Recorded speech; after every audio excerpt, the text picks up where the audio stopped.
Abusia Ken Ofori Atta unim say Ghana Kodium ha no sese aye kase ye hwehwe one of the people a police for ni di o machi o Ghana fo nyina ho kwan se betumi abo mo ma ye de na ba Ken Ofori Atta former finance minister ka hu bi enu nti no oye wanted onam ho no ne kuma wudo se wa ye wanted na chese enya agrokra Kodium ma eno ene ye nyina enim say ye hwe ni mu kwan because o chire mu say ya hwe ene wakọ so kwakọhwe ne ho obi enso de ho no betumi aka se 7 padua 7 ne tamfo korampo no obepiri wu ama no ebise ntitimu no eya na eya enu nti no ye kire mu se information yen saka ana ye kire mu se no kwasem ne se ukọ parliament house ebepi no eya na ehohuru bat Ken Ofori Atta nsem yi ba yi de na ye se emu huru gigigigi kra enya asem ketua majority leader se Ken Ofori Atta no wono onye member of the house and also onye minister of state enti otimi ntina baabi endoto ayampia efa information emma se won a members any ministers no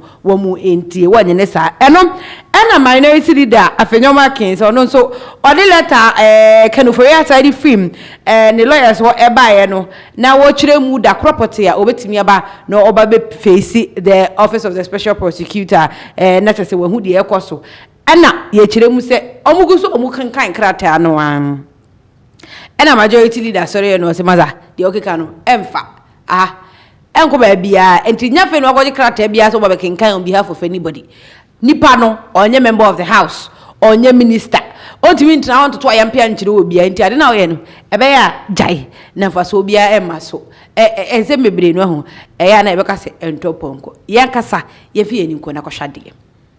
Yeah, Mr. Speaker. Mr. Speaker, thank you for the opportunity. Mr. Speaker, further to statements are made in respect of some actions at the residence of the former finance minister, Mr. Ken Ofori Atta. There were comments. Honorable respected minority leader, are you coming under Order 93.1? That is so, rightly so, sir. Okay, and I understand you've conferred with your That colleague. is so. Very well. Okay. Very well. Mr. Speaker, so we're again fortified by Order 93.1. I rise to bring to your attention that as a result of the issue I raised on the floor, which led to further comments and all that, Mr. Speaker, I had given assurances to the House that in the interests of democracy and the rule of law, and to assure the nation that this side of the House will do all it can to ensure that the member, the Honorable Ken Ofori Atta, avails himself to attend upon the OSP. Indeed, I pursued it, I engaged him extensively, and his lawyers, Mr. Speaker, in a letter dated today, the 18th of February 2025, have written to the OSP, and for the avoidance of doubt, I shall read the content aloud. It's addressed to the Special Prosecutor, our redirection to attend the Office of Special Prosecutor. It reads, we acknowledge receipt of your letter dated the 17th of February 2025. We respectfully indicate that our client's post-mark date for his return cannot be any time before 6 to 8 weeks after the possible surgical intervention in March stated in the Mayo Clinic letter. Our client hopes that taking into account the surgery dated the 20th to 21st of March and recuperation period, he should be able to back to this jurisdiction between 14th May and 30th May 2025.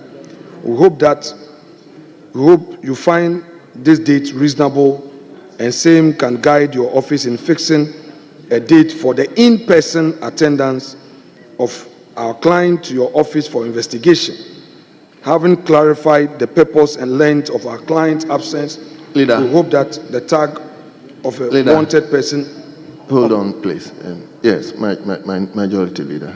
Mr. Speaker, what the minority leader is doing is conveying a communication from the lawyers of Honorable Ken Ofori Atta to this House. So, Speaker, the rules of this House are clear on communications. If you go to Order 65, it is clear on communications to the House. Who qualifies to communicate to the House and who qualifies to convey the communication to the House? They are clearly spelled out in Order 65, and I think that what he's attempting to do is to convey a communication by the lawyers of Ken Ofori Atta to this House, which is clearly wrong. Mr. Speaker, it is clearly wrong to attempt to be the conveyor of communication from Ken Ofori Atta's lawyers to this House. I think that it is not acceptable, and we cannot accept communication from the lawyers of Ken Ofori Atta to this House. He is not a member of this House. He is not a Minister of State. And so there's no basis for this House to be receiving communication from the lawyers of Ken Ofori Atta. We haven't summoned him before any of our committees. He is not to appear before a committee. We are not investigating him. So on what basis is his lawyers communicating to us when he will come to Ghana and when he will not come to Ghana? So, Mr. Speaker, there is no basis for the communication to this House of the whereabouts of Ken Ofori Atta. And he is not qualified to convey that message to this House. And this House cannot properly receive that message. So I object to that communication being made to this House about the whereabouts of Ofori Atta and when he will come to Ghana. I think the matter is between him and the Office of Special Prosecutor. Let him deal with them. This House is not interested in when he will come and when he will not come. So I object to this communication being made. He can step outside and organize a press conference and tell the whole country what Ken Ofori Atta is saying, but not to this House. So, Mr. Speaker, our orders are very clear. I object. I object. Well, I understand he conferred with you. Probably he didn't. When it comes to... Yeah, Mr. Speaker. Mr. Speaker, thank you for the opportunity. Mr. Speaker, further to statements are made. He conferred with you. Probably he didn't get to know the details of it, but that's the understanding. Mr. Speaker, I agree to the terms of his objection. I wanted to do what we call elucidation, but when it comes to the jurisprudence of the House, I think he's a champion. I won't take his title from him. Mr. Speaker, I believe that the gravamen of my submission basically is to say that pursuant to the matters that I raised on the floor, and then indeed, Mr. Speaker, again, I stood in the dispatch box to give assurance to the nation that I was engaging the man.